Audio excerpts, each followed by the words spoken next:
It was just like a Broadway audition, a standing room only crowd of potential stars and potential broken hearts.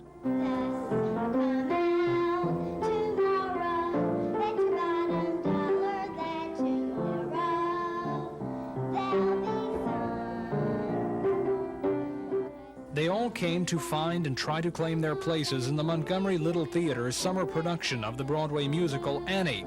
It was a record turnout, so there were a lot more players than there were parts. Right now we're overwhelmed. We've had 120 children to sign up for tryouts, and we can't use but about 16 children. It's so wonderful to see so many talented children with so much courage. Most of their parents couldn't do that.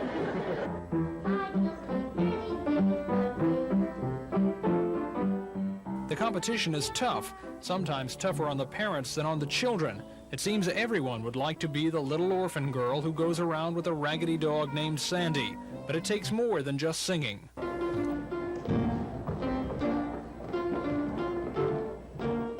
This will be the first full stage show in the newly restored Paramount Theater.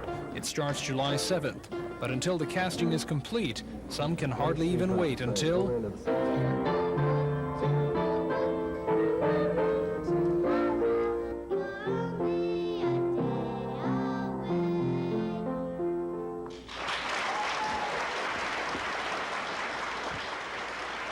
Tom Foreman, WSFA TV News. When we buy a new car, we hope it'll have a long, productive life. But for this to happen, the car needs maintenance, tender loving care. Just like our bodies, our cars need regular checkups. Spring Car Care will be more than a tradition this year. It'll be more important than it's been since auto production came to a halt during World War II. That's the opinion of Thomas Carr, who's the manager of safety engineering for the Motor Vehicle Manufacturers Association. He says there are 4 reasons why a record number of cars will require spring care treatment. First, the average age of cars on the road today exceeds 6 years. Second, this past winter has been severe, and it's taken a toll on most cars. Third, more people are pumping their own gas and failing to have regular under-the-hood checks. And 4, service intervals between oil changes and tune-ups continue to be extended. Tom, with summer just around the corner and a lot of people thinking about going on vacation, possibly driving, what are some of the things that we should look for in our cars to check out and make sure that they're working just right? Check all the belts and the hoses, check for tire wear, and any visual signs of leaks and things like that in the automobile. Nowadays, people tend to stray away from this, and if they would get back to just the basics of checking their automobile, just under the hood, just a water and oil, would save a whole lot of trouble and money. Remember, the better care you give your car, the longer it'll last and be worth to you when you sell or trade. Gina Gregory, WSFA TV News. In the summertime, you come down, you have to use your air conditioning and things like that. You have to make sure that your cooling system is in top-notch shape. If not, you're going to have the overheating problem, and then there goes an engine and so forth. You know, people have strayed away from the regular maintenance on their automobiles, and really they need to get back to these basics. They would save a lot of money if they did. And when you talk saving money, what do you mean? Saving big dollars. Just like, for instance, you could blow a radiator hose, and if that warning light didn't come on, you're going to be spending $1,000 on the engine before long. Belts and hoses provide a vital link in the under-the-hood systems. If a V-belt operating the radiator cooling fan were to snap, or if the hose burst and spewed coolant, the engine temperatures would soar to boiling within seconds. And if you didn't notice all these things going on, you would find something amiss when your car refused to run. Check your owner's manual. It'll tell you how often to check your belts and hoses. Most mechanics recommend inspections every 6 months and changing them every 20,000 miles. What about the appearance of your car? Well, many car dealers will tell you that they can tell how well the engine works by the cleanliness of the car. So it's important to keep the inside and outside clean. Frequent washing and waxing helps the appearance and longevity of the car. Gina Gregory, WSFA TV News. I would try to rotate my tires at least once a year. Of course, this depends on the driver. We are driving more miles today than we ever have. We have our city limits, some of them are extended 20 to 30 miles. And so naturally people think they aren't driving much, but really they're driving twice as far now. Okay, what about balancing? That's a good idea. That'll keep the cupping out of the tire. That'll be the flat spot on the tire as it rolls around. And if the tire is heavy on one spot and light on another, this will cause a cupping. You need to notice for that too, and that is your tire balance. And of course your wear on the inside and out of your tire would be your alignment. Here are some guidelines for replacing tires. Check your owner's manual first. Make sure the replacement tire has equal or greater load carrying capacity than the original tire. In selecting a single replacement tire, make sure it's the same construction, radial, belted, or bias, as the same tire on the axle. In selecting two radial tires to pair with other constructions, the radial pair must always go on the rear axle, and never mix radials and non-radials on the same axle except for temporary use of a spare. These tips are in the Consumer Tire Guide published by the Tire Industry Safety Council in Washington, D.C. Gina Gregory, WSFA TV News. Celebrities ranging from Fred McMurray to the Oak Ridge Boys were in Montgomery this weekend to play golf and sing and raise money for Alabama's Special Olympics. Alabama's first Special Olympics was in 1970, and 3,000 to 4,000 handicapped youngsters participated. The program has expanded to include 20,000 youngsters who participate in more than 21 regional and 150 local games. More games with more people mean more money is needed to sponsor the Special Olympics. That's where the George Lindsay Celebrity Weekend comes in. 20,000 special children, over 6,000 volunteers. We have almost no overhead expense because the Governor's Commission on Physical Fitness picks up the overhead, the administrative cost. So 90-95% of the money does go into the program. This year is a big year, international year at Baton Rouge at LSU, and we'll need some $30,000 to take our 100 member delegation to Baton Rouge. The Celebrity Weekend is the largest source of income for Alabama Special Olympics, so all this picking and grinning isn't only to entertain Central Alabamians. It's for kids like Jimmy Kleinsasser of Prattville and Cecil Tripp of Billingsley who compete in the Special Olympics. Lisa Walsh, WSFA TV News.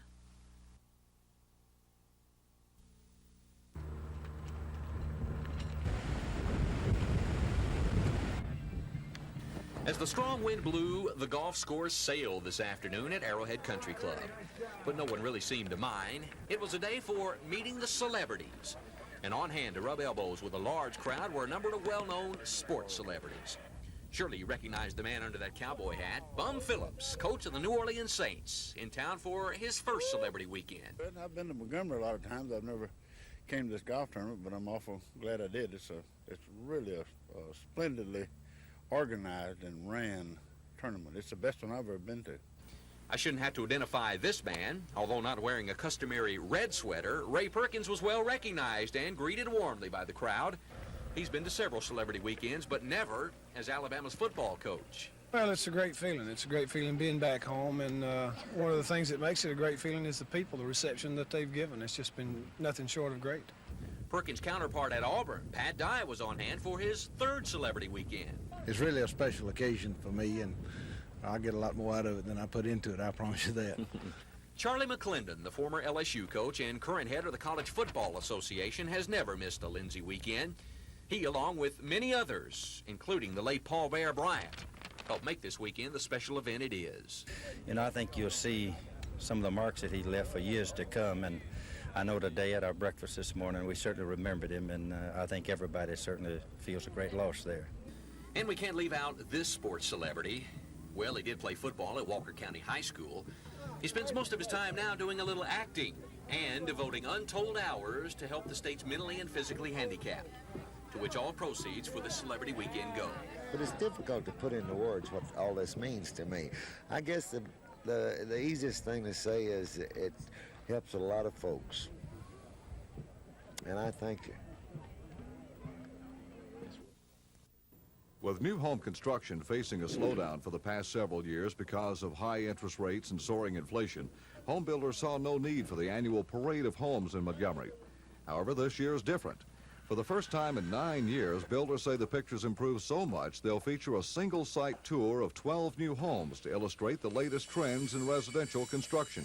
We felt the parade would be able to show the buyers what they can get in 1983, the new designs in housing, the more open look, newer ideas in plumbing fixtures and lighting fixtures, and everything that goes with housing. We felt that we needed to show the buyers these items in Montgomery. Mr. Watts says builders hope to have the homes in the parade ready for inspection during the week of July 9th through the 17th.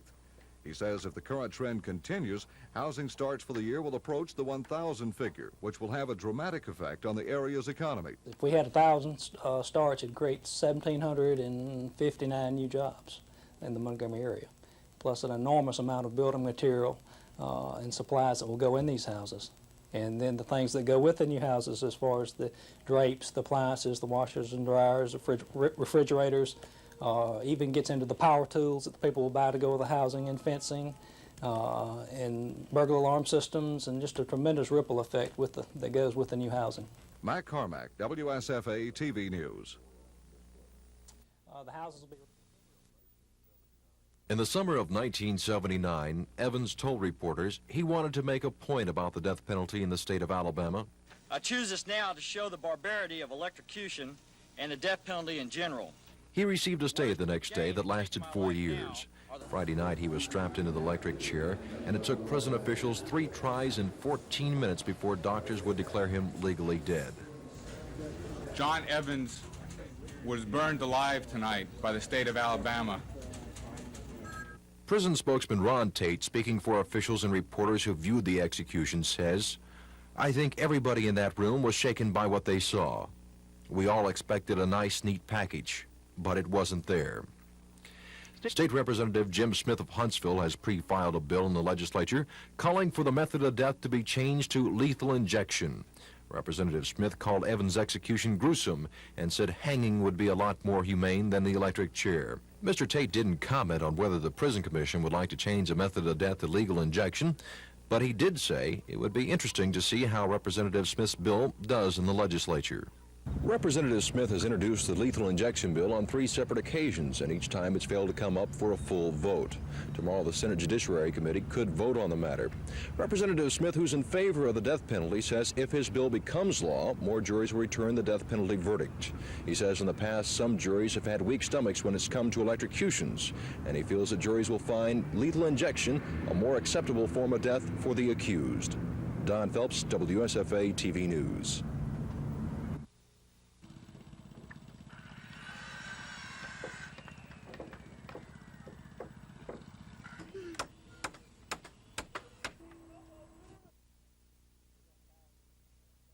If we had 1,000 starts, it'd create 1,759 new jobs in the Montgomery area, plus an enormous amount of building material and supplies that will go in these houses. And then the things that go with the new houses as far as the drapes, the appliances, the washers and dryers, refrigerators, even gets into the power tools that the people will buy to go with the housing and fencing, and burglar alarm systems, and just a tremendous ripple effect that goes with the new housing.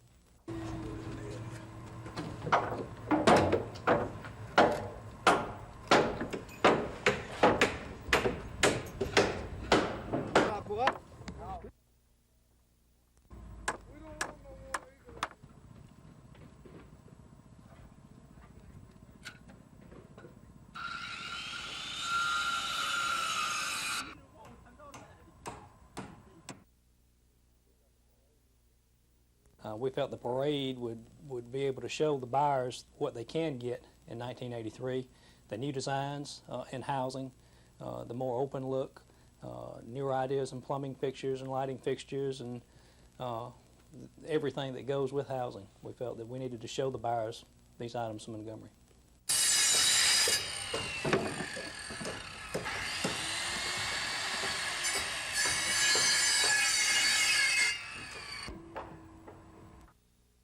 In the Montgomery County and goes up into Coosa County.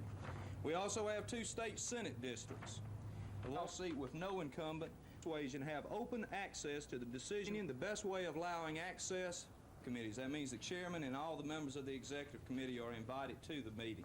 Its basic purpose is to do a workshop. They knew the consequences. It was debated up there. It went on to after midnight.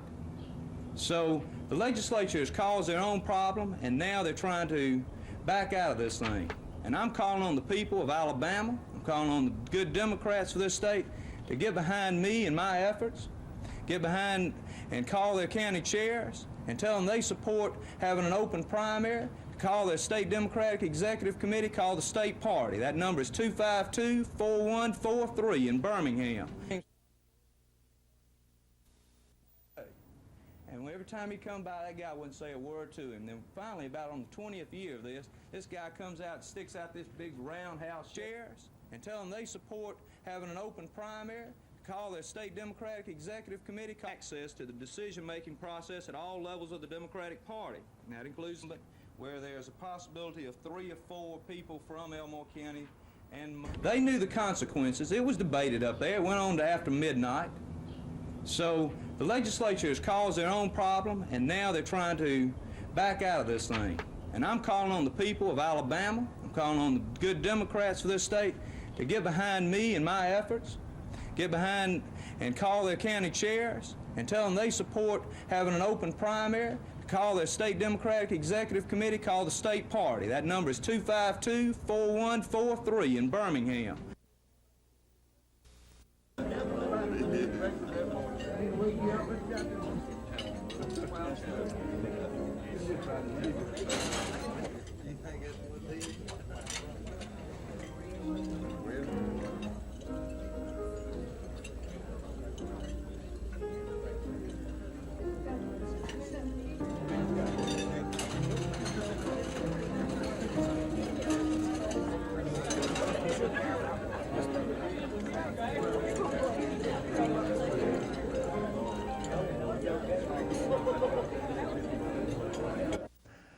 We're not of the opinion in the Mortgage Bankers Association, and I think we're in concurrence with most economists, that there's going to be any significant increase in interest rates. Further, we're not particularly impressed that they can slide very much more. I think the preponderance of opinion in our association is that the current rates of from 12 to 13% might slide as much as a half a point for some period of a few months, and then with momentum continuing, and if and when industry starts picking up and demands for money increase in business as well as in the government deficit financing, that you might see some modest increases back to where within the next 6 months we might be right about where we are today, and then after that it gets a little fuzzy. In the summer of 1979, Evans told reporters he wanted to make a point about the death penalty in the state of Alabama. I choose this now to show the barbarity of electrocution and the death penalty in general. He received a stay the next day that lasted 4 years. Friday night, he was strapped into the electric chair, and it took prison officials 3 tries and 14 minutes before doctors would declare him legally dead. John Evans was burned alive tonight by the state of Alabama. Prison spokesman Ron Tate, speaking for officials and reporters who viewed the execution, says, "I think everybody in that room was shaken by what they saw. We all expected a nice, neat package, but it wasn't there." State Senator Jim Smith of Huntsville has pre-filed a bill in the legislature calling for the method of death to be changed to lethal injection. Senator Smith called Evans' execution gruesome and said hanging would be a lot more humane than the electric chair. Mr. Tate didn't comment on whether the Prison Commission would like to change the method of death to lethal injection, but he did say it would be interesting to see how Senator Smith's bill does in the legislature. Senator Smith has introduced the lethal injection bill on 3 separate occasions, and each time it has failed to come up for a final vote. Tomorrow, the Senate Judiciary Committee will consider the matter. Senator Smith, who says he favors a death penalty, says if his bill becomes law, more juries will return death penalty verdicts. He says in the past that some juries have had weak stomachs when it's come to electrocutions, and he feels that juries will find the lethal injection a more acceptable form of death for the accused. Don Phelps, WSFA TV News. Hello, I'm Charlie Graddick, your Attorney General. This is Consumers Week in Alabama. As consumers, we need to educate ourselves to become informed shoppers. The Attorney General wants all consumers to know that his office is there to help. He's trying to get that message across through public service announcements all week. Mr. Graddick says consumers demand products and services, but there's also an increasing demand for consumer and economic education. Mr. Graddick says that's what his division aims to provide. 560 South McDonough Street is the address. If you have a complaint or need some help, you can call or go by. The toll-free hotline number is 1-800-392-5658. Mr. Graddick says during 1982, more than 500 Alabamians used the hotline number every month. Investigators are in the office from 8 till 5, Monday through Friday. They're there to help consumers with their problems. Investigators usually try to settle disputes out of court, and they're successful 60 to 70% of the time. And this year, using the Deceptive Trade Practices Act, the office regained more than $2 million for consumers. Gina Gregory, WSFA TV News. Hello, I'm Charlie Graddick, your Attorney General. This is Consumers Week in Alabama. As consumers, we need to educate ourselves to become informed shoppers. Ask for guarantees in writing. Check store policies that may prohibit exchange or return. Comparison shop for major purchases. If you have a complaint about a product or service, contact my Office of Consumer Protection toll-free 1-800.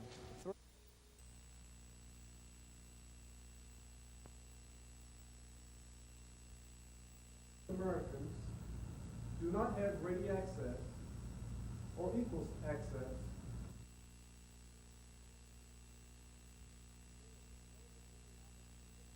ability, greater economic independence for black Americans, like all Americans, you know, is still 2 and 2 makes 4, can be achieved only through increased opportunities for employment and business ownership. You know, somehow we've always felt like, you know, the government creates wealth.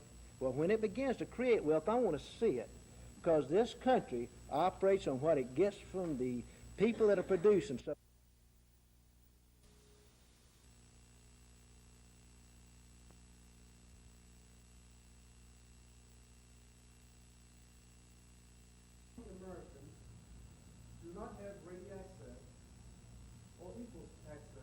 I know that some of you may feel there's economic gloom out there. I think America is on the threshold of economic excitement. The question is whether or not you want to be part of it, whether or not you're willing to reach down and pull up that bucket of water that Booker T. Washington was able to do. You see, he did it on his own. He had guts, he had courage, he had foresight, and he never begged anybody to do a dadgum thing for him. He went out and do it, and that's what the story is all about. Well, a little of everything. We've got a good football team, and we're not really having to draft for starters like 2 years ago we had to, and last year we had to. This year, if we can just get us some good backup people that we can bring along, well, that's what we're looking for. Last year, y'all got awfully close to making the playoffs. Yeah. You feel you got the team to do it this year? Oh, yeah. Yeah, I do. We got Dave Wilson back. That's one reason we're not worried about the draft. We've got Dave Wilson back, and, you know, he's a good young quarterback. And, of course, not anybody going to beat out Kenny, but we've got him back, who is a doggone good football player. And then we've got a kid named Eugene Goodlow that caught over 100 balls in Canada a year ago. We drafted him a year ago and let him play his contract out up there and signed him. And we've got a starting linebacker named Glenn Redd that was our leading tackler as a rookie that broke his arm the first game of the season last year. We didn't have him at all. So those 3 kids alone without the draft, you know, should make us a whole lot better football team.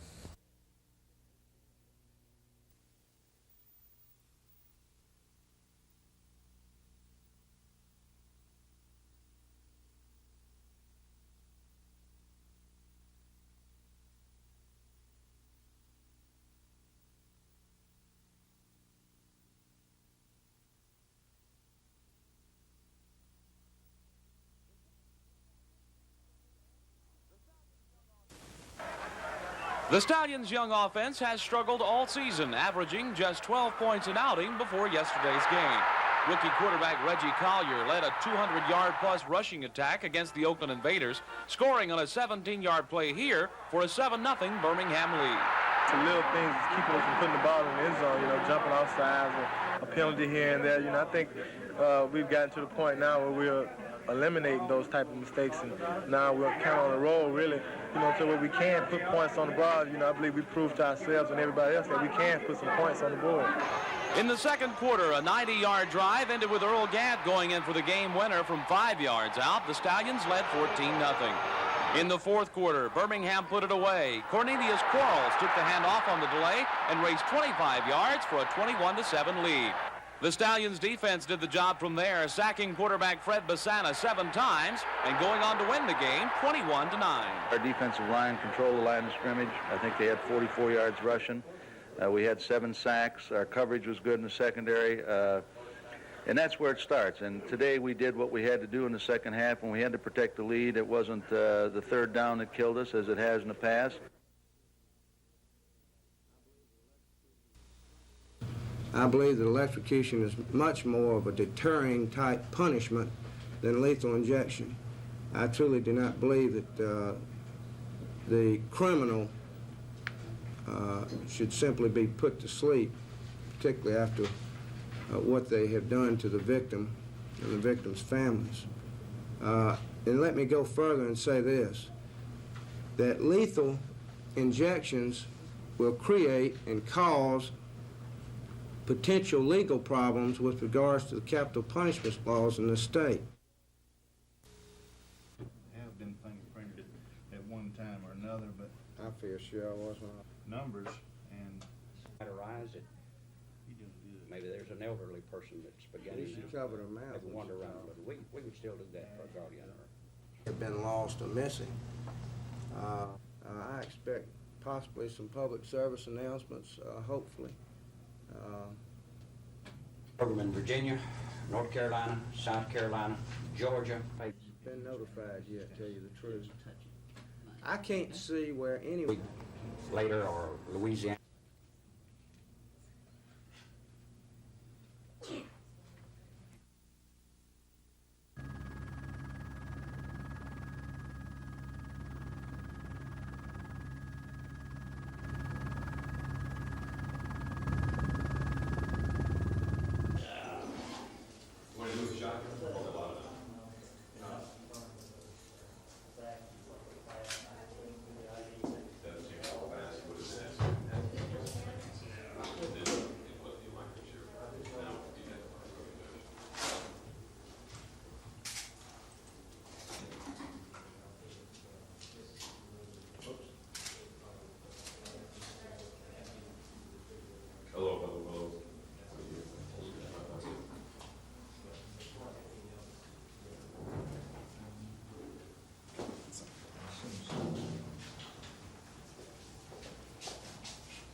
The witnesses stand here. Sorry,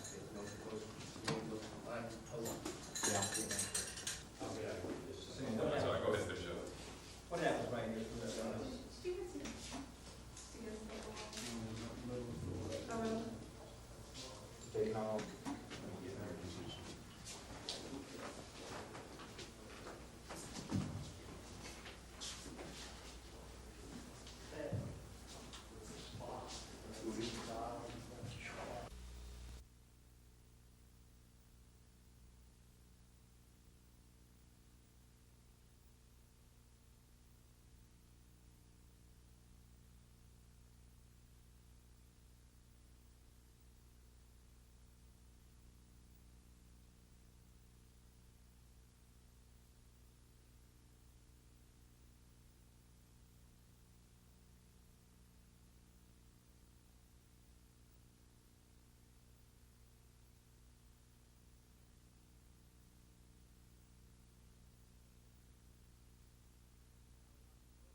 And I would like to further Commissioner state at Smith this said the time that I execution was appreciate carried the out as prescribed by law. He said an autopsy showed Evans died from electrical injury to the brain and heart.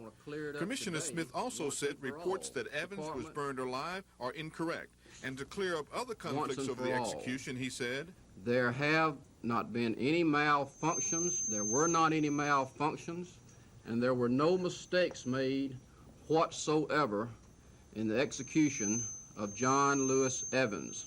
Smith said no procedural changes will be made if the death sentence of Wayne Ritter is carried out May 13th. Friday's electrocution of John Lewis Evans has sparked discussion and the filing of a bill to replace electrocution with lethal injection as a means of execution. Attorney General Charles Braddock opposes it.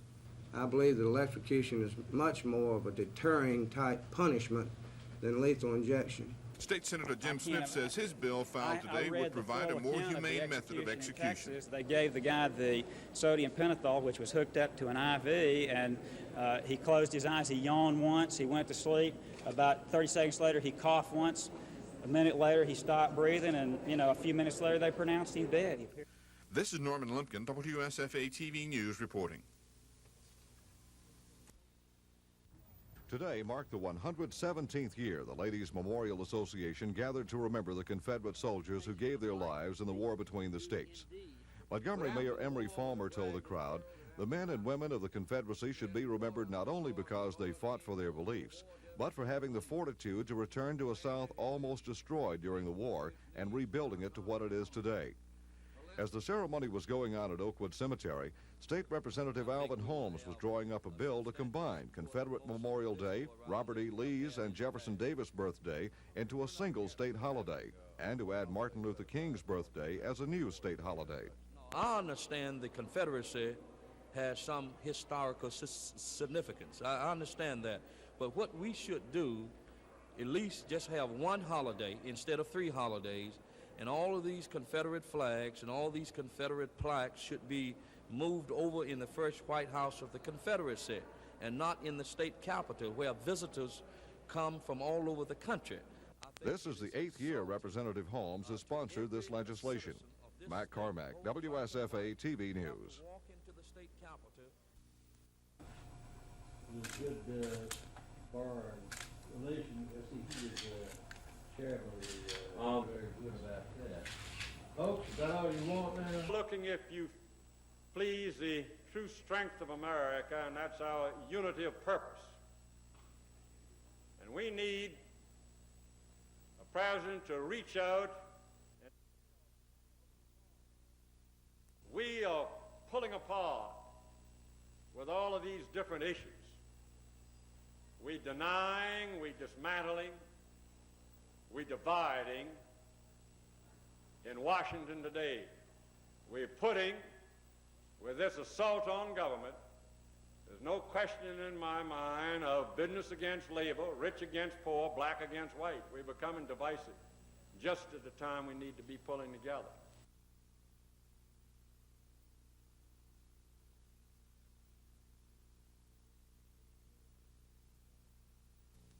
Good foreign relations. He was chairman of the armed services. Very good about that. Folks,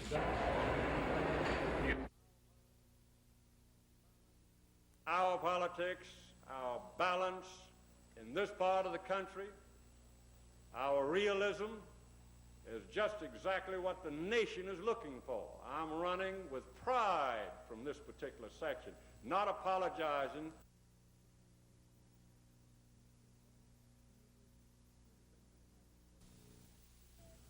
If the state Senate has its way, two-year college Chancellor Howard Gundy will stay on the job despite reported pressure from the State Board of Education for him to resign. Jefferson County Senator John Amari introduced a resolution expressing the legislature's confidence in Dr. Gundy. Many senators, like Charles Bishop of Jasper, supported the resolution, saying he'll go one step farther and introduce a bill to completely separate the two-year college system from the State Board of Education.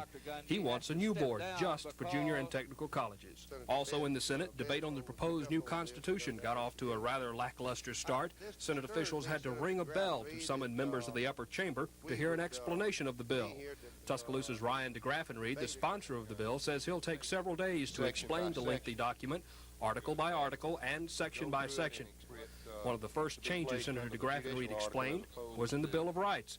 In the proposed Constitution, the word woman will be included alongside man. The section dealing with the legislature has some changes as well. If the new document is adopted and approved by the voters as it now is, lawmakers will no longer have immunity from prosecution while going to and from sessions of the legislature. Dennis Latham, WSFA TV News at the Capitol. With a favorable report from the Committee on Governmental Affairs by a vote of 8. Senators rallied in support of the chancellor of the two-year college system, Dr. Howard Gundy. Dr. Gundy recently resigned his position after he became crossed up with a member of the State Board of Education, the body that oversees the chancellor's office. John Amari, a senator from Birmingham, introduced a resolution expressing the legislature's confidence in Chancellor Gundy. This was the day Lieutenant Governor Bill Baxley's pet project, a new state constitution, was brought to the floor of the debate. The bill's sponsor, Senator Ryan DeGraffenreid of Tuscaloosa, had to have his colleagues summoned to the chamber to hear his explanation of the long bill. Senator DeGraffenreid says it'll probably take several legislative days to complete work on the Constitution. The House, beginning with a late afternoon start, ran out of patience and adjourned before getting to the governor's revenue measures. The House leadership was poised to put the measures at the top of the agenda, but a series of delays and an inability to convince members to stay late killed that idea. The House may be able to take up those measures tomorrow morning. The only excitement came when Montgomery's Representative Alvin Holmes, who lost a bid last week to be elected by other House members to the State Building Commission, today challenged the ballot vote, saying the Constitution called for a voice vote. Other members jokingly accused him of sour grapes and shouted him down on a voice vote to nullify last week's elections. Mr. Holmes says he plans to go to court over the matter. Chris Grimshaw, WSFA TV News at the Capitol. Well, you're not legally in the legislature then, and you have to take it over the office. Commissioner Smith said the execution was carried out as prescribed by law. He said an autopsy showed Evans died from electrical injury to the brain and heart. Commissioner Smith also said reports that Evans was burned alive are incorrect. And to clear up other conflicts over the execution, he said, There have not been any malfunctions, there were not any malfunctions, and there were no mistakes made whatsoever in the execution of John Lewis Evans. Smith said no procedural changes will be made if the death sentence of Wayne Ritter is carried out May 13th. Friday's electrocution of John Lewis Evans has sparked discussion and the filing of a bill to replace electrocution with lethal injection as a means of execution. Attorney General Charles Graddick opposes it. I believe that electrocution is much more of a deterring type punishment than lethal injection. State Senator Jim Smith says his bill would provide a more humane method of execution. Texas, they gave the guy the sodium pentothal, which was hooked up to an IV, and he closed his eyes. He yawned once. He went to sleep. About 30 seconds later, he coughed once. A minute later, he stopped breathing, and, a few minutes later, they pronounced him dead. This is Norman Lumpkin, WSFA TV News reporting. Miss Marianne Mahler's third period biology class is dissecting a pig. The class is only an hour long, which during the school year doesn't give Miss Mahler or many other teachers enough time to complete the textbook. But if the school year were extended, Miss Mahler's biology class would probably finish the book. Extending school days is nothing new in Alabama. Currently, students are in school 175 days from August to May.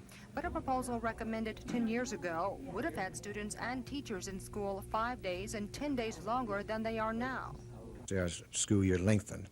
No state in the nation has a shorter school year than we do. You couple that with no kindergarten program, and our students have 12 grades compared to about 14 other states, and they start out at a disadvantage. Teachers like Miss Mahler favor more time in school. In fact, Miss Mahler says she needs it. We just have a minimum we can get by with, and it doesn't give me enough time to even finish the textbook. Do you think Alabama should move toward having a longer school year? Definitely. But in order to lengthen school days in Alabama, the state would have to come up with more money. In the meantime, students and teachers should probably get used to the idea of staying in school longer. Maybe not year-round classes, but school officials think some extension is bound to happen in the near future. Kim Davis, WSFA TV News. These biology students, like other Alabama students, start school in August. They get out for summer break in May. Some school officials like the idea of year-round schooling with adequate breaks in between. However, officials admit that idea may not be feasible economically speaking, and that's good for students because many of them say they wouldn't like the idea of staying in school a year anyway. I wouldn't want to go any longer during the day or during the year. I really enjoy summers and vacations and stuff, and it's really hard being in school that long and not having vacation. I really think that it should stay like it is. I might go for a longer school day, maybe one period longer, 1 hour, but I think the year is just fine the way it is. I think it's long enough because there's a certain amount of time that should be devoted to school and a certain amount of time that should be devoted to something else. But Dr. Teague has long been an advocate of a longer school term. He says 175 days for students and 180 days for teachers just isn't long enough, and he'd like to see a pilot program implemented in Alabama where students attend school for a year, although he knows such a program has never worked in other systems. The way I would see it being done, of course, would be each student would be going to school 9 months as they do now. But they could be rotated to where they would have 3 months off at different times. The real advantages come in the fact that with the teacher shortage at head office, we need a third fewer teachers. You could pay these teachers a third more, which would make sense also, I think. A longer school term could become a reality in the future, but first, the state has to come up with more money. Kim Davis, WSFA TV News. Councilman Donald Watkins said the new policy on police shootings was not exactly what he wanted, but he'd take what he could get. This ordinance is fair. I think it's The new ordinance comes from Council President Willie Peake. It means that when a police officer shoots an unarmed person, as one did more than 2 weeks ago in Tulane Court, that officer will automatically be placed on administrative duty. Mayor Emery Fulmer had a similar proposal, but his required council action. According to Councilman Watkins, that part raises legal questions, and rather than open up a Pandora's box, he chose to compromise. And I'm going to support this ordinance, even though, had I written it personally, I would have added some stronger provisions, but I think it's a good starting point. A starting point is the clue, for Councilman Watkins wants automatic suspensions after police shootings. And he says he'll try to get his way before this council term runs out in July. Susan Silvernail, WSFA TV News.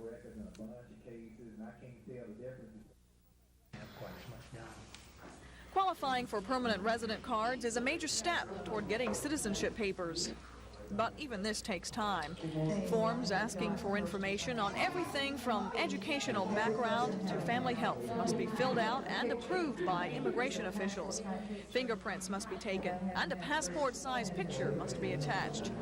But this process is a little easier for about 130 refugees in Montgomery, thanks to the Montgomery Baptist Association. Normally, refugees have to go to Atlanta or Mobile for immigration interviews, but the immigration officials agreed to come here.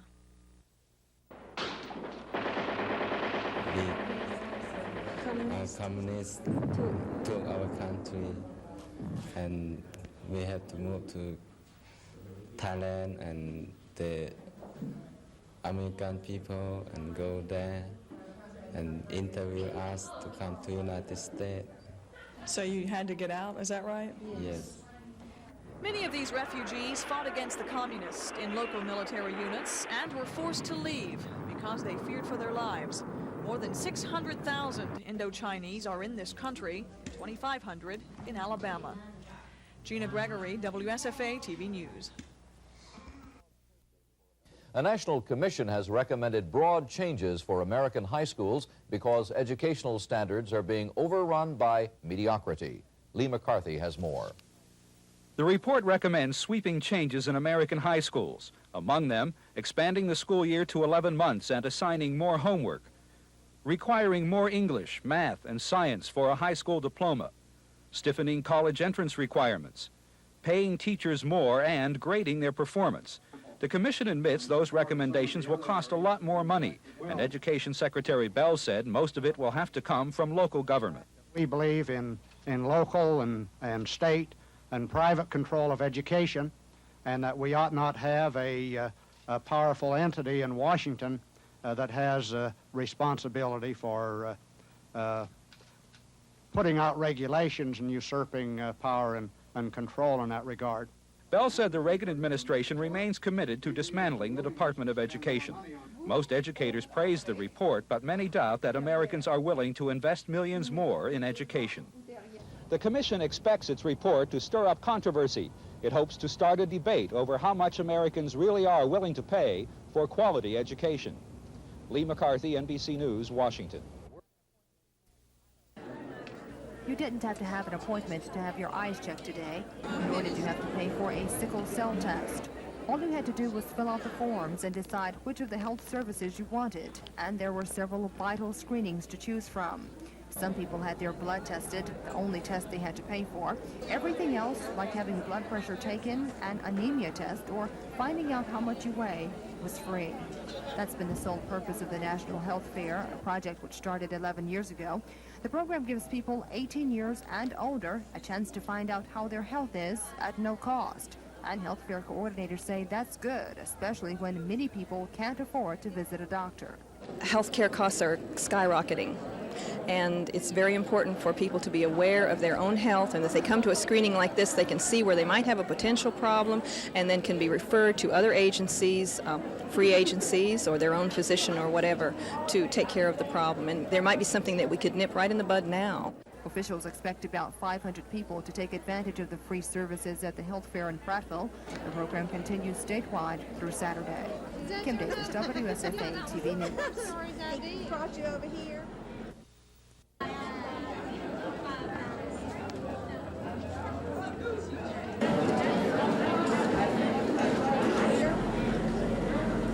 He's the statistician in charge.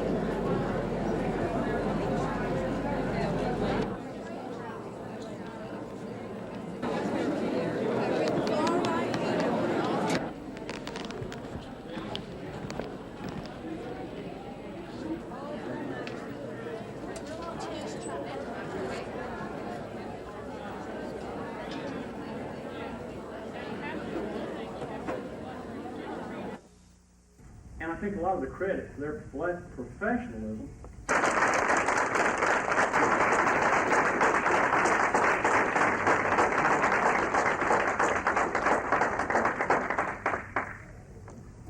Mr. Doyle, that's one thing.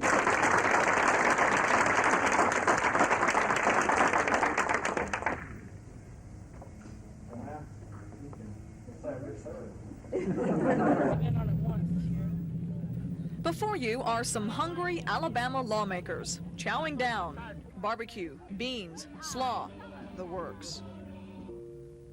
Before you are some singing sensations, Auburn style. You both got your style, but rather than the police dressed without a smile. Your clothes may be so probably they stand out a mile, but brother, you're never fully dressed without a smile. Why? This is just our way of a little token to show for the clerical staff, and you notice that we not only have senators, representatives, we have all this paid staff here, just to let them know that we at Auburn University are on the ball and that we know that they're on the ball, and this is just our little way of showing it. More good food, dancing tigers, and pretty girls. To see a group of Auburn students come to the state capitol and petition their grievances or tell us what they think about us, hopefully good and bad, it spreads a good feeling, doesn't it? No politics today at lunch. This is purely a social occasion for the senators and representatives and everybody else that works in the Capitol, along with folks like Aubie, the Auburn singers and cheerleaders. The students say it's a good time for them to meet their representatives and senators, and then the legislators say it's a good chance for them to talk to students and find out what they really think about the world of politics. And Aubie here agrees, right? Great. I'm Gina Gregory, WSFA TV News at the state capitol. The most controversial revenue enhancement measure considered today would take 5% of the markup and tax on liquor away from the ABC Board's operating budget and put it in the general fund. Opponents say that's not an enhancement, but instead will lead to higher liquor costs. For instance, a $15 bottle of booze could jump to $16. An estate tax revenue enhancer also came under criticism from those who were concerned with a provision that would allow the state to charge the current prime rate as interest on delinquent estate tax payments. But the primary thrust of the bill forces estate taxes to be paid within 9 months rather than the current 15-month time frame. There was also opposition to a bill that would force contractors working on city or county-funded projects to pay a 5% gross receipts tax, which they now don't have to pay. Opponents said that would merely drive the cost of those projects up and cost the taxpayers more. The revenue enhancer with the least opposition would drive the charge for a copy of someone's driver's license record from $2 to $4. Insurance companies were listed as ones who will foot that increase. There was a fifth revenue enhancer to force city-owned electric companies to charge customers the same 2.2% utility tax is now paid by other utility customers. But strong opposition to that bill forced the administration to pull it out of the lineup.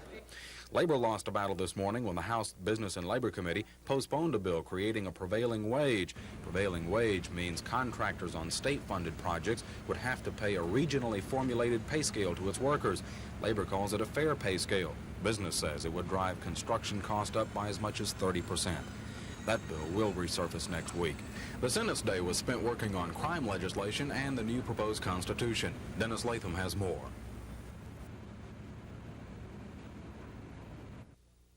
The Senate Judiciary Committee plunged headlong into dozens of bills relating to crime, including the bill to change the state's official mode of execution from electrocution to lethal injection. The Senate chamber was packed as citizens testified in favor of legislation to raise the legal drinking age from 19 to 21. Major Harold Hammond of the state troopers told the committee that his department wants the drinking age at 21. The testimony went on for several hours. The chairman of the committee, Senator Earl Hilliard of Birmingham, would not allow the committee to vote on any of the bills, including the lethal injection bill sponsored by Senator Jim Smith of Huntsville. We simply had a breakdown in communication, but I did poll the committee today, and we have a clear majority of people who are in favor of the lethal injection bill, so I would assume that it would come out of committee next week. The full Senate met at the conclusion of the committee meeting and went to work on mostly routine matters before recessing to attend a luncheon on the Capitol grounds sponsored by Auburn University. The affair drew a crowd that apparently wanted to stay around. Senate security officers had to be sent outside to round up enough senators to have a quorum and continue business. When the upper chamber did get started back, the discussion on the state constitution continued. Senators didn't seem too interested, though. The Senate adjourned until next week. Dennis Latham, WSFA TV News at the Capitol. Well, let's. And this is New Zealand. It's located in the South Pacific Ocean, 6,500 miles south of. We label ourselves as a one-stop world tour in that we have the attractions of many different countries. We have areas, for example, like the Yellowstone National Park thermal area, fjords like Milford Sound, which you would find in Norway, the green fields of Ireland and England, and lakes and mountains like you would find in Switzerland and Austria. A little bit of everything in a relatively small area.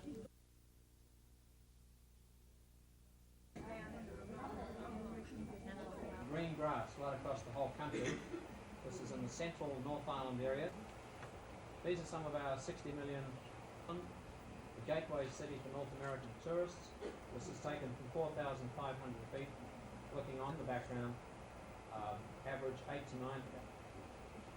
Fishing in New Zealand, you'll note the uncrowded streams.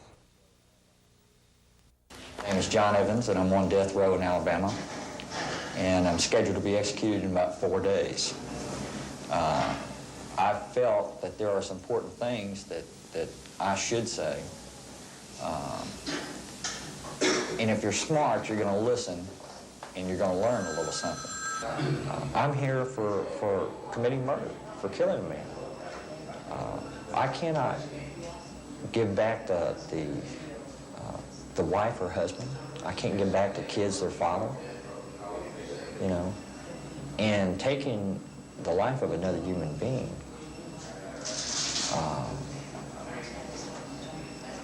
is just almost too horrible, you know, to think about. I guess I've relived it over my head 100 times. And a lot of times, you know, of course, I'm overcome with a sense of remorse, you know, for him and his family. And, you know, God knows that right now I've reached a point where, you know, if it were possible to give up my life to get his back, I wouldn't even hesitate a second to do so. You've heard it all before. Montgomery's Oscar Gamble demanding a trade out of George Steinbrenner's funhouse in New York. Gamble has said it before, he loves New York, but he or George has to go. And according to Oscar's agent, Montgomery attorney Howard Mandel, this time Gamble is serious about wanting to leave. Oscar supposedly had a talk with George down at spring training, and Oscar left that meeting under the assumption that he was going to play, one, and two, that the Yankees wanted him enough to extend his contract. And what's happened is that he hasn't played very much at the beginning of the year, and George has been very difficult to get a meeting with. Gamble has appeared in only 4 games thus far this season for the Yankees. A spring shoulder injury could be part of the reason for his limited playing time. But Mandel insists Oscar is now healthy. And despite playing on a team loaded with outfield talent, he sees no reason for Oscar to be riding the bench. Because Oscar is the fastest of their outfielders. He has not made an error in 3 years. He's got a much stronger arm than all of them, probably except Winfield. But he has never seems to escape George's doghouse. And that, unfortunately, may be a more important factor in whether you play or not with the Yankees than in ability. Gamble is now 33 and in his option year with the Yanks. Could this limit his trading potential? Well, we'll explore that tonight at 10. Rick Pons, WSFA TV Sports. Now that Montgomery's Oscar Gamble has demanded to be traded away from the New York Yankees, the obvious question arises. Where does he want to go? Well, when you can't go to the source, you ask his agent, Montgomery attorney Howard Mandel. I think Oscar would not mind being traded to any of the contenders. I think he'd prefer to play in the American League. The White Sox he had his best year with, and he enjoyed playing there. And Detroit's just got the ballpark that's suited for Oscar. It's at that close right field, and with Oscar's being one of the few left-handed power pull hitters in baseball, he hit 40 home runs there easily. Gamble's demand for a trade away from the Big Apple came yesterday when he blasted Yankees owner George Steinbrenner for, number 1, not playing him, and second, not living up to a promise to negotiate a new contract. Gamble at 33 is in his option year, and warming the bitch only hurts his chances for a brighter future. At the end of this year, Oscar will be eligible to declare free agency again. It'll be his one time to get the security he needs for himself and his family. And if Oscar doesn't get up 100 times this year, his value on the free agent market is going to be next to nothing. A long-term contract and security is what Oscar Gamble is looking for in his final years of Major League Baseball. And in all probability, it won't be with the New York Yankees. But just who remains to be seen. Rick Pons, WSFA TV Sports. Vice Chairman Dr. Harold Martin waited until after the board's regular meeting to present his 3 resolutions. Several board members expected something to happen at today's meeting, but they didn't know exactly what. They listened attentively as Dr. Martin read his first resolution. To no one's surprise, he asked Dr. Gundy to change his mind and stay on. Therefore, it now be resolved that the State Board of Education hereby requests the Chancellor to withdraw his resignation and further request the Chancellor to serve in his position through the end of the term of his contract. Dr. Martin told the board some people say he's, quote, a damn fool for doing what he's doing. But he read his other 2 resolutions, one calling for Dr. Gundy to come up with another process for selecting presidents of post-secondary institutions and for the Chancellor to devise a plan by July 8th to improve the state's junior college system. Again, the vote was unanimous in favor of the resolutions. But Dr. Gundy says he needs more time to come up with such a plan, and he says he's going to think about Dr. Martin's requests to stay on. Well, I'm pleased with the resolutions, and I'm pleased with the indication of the board that there is sort of unanimity of support manifested in their vote in terms of the reaffirmation of confidence. After the meeting, board members expressed confidence in Dr. Gundy. Gadsden Representative Dr. Jim Allen, who at one time hadn't been satisfied with Dr. Gundy's performance, now says he is. Now I'm totally satisfied with the arrangement. What happened to those votes that you supposedly had that were Everyone now is satisfied as far as I know. Dr. Gundy says he'll make his decision public early next week. Sources say it's doubtful that Dr. Gundy will change his mind and stay on. Yes, I will. Kim Davis, WSFA TV If you News. think that's important, I would do that.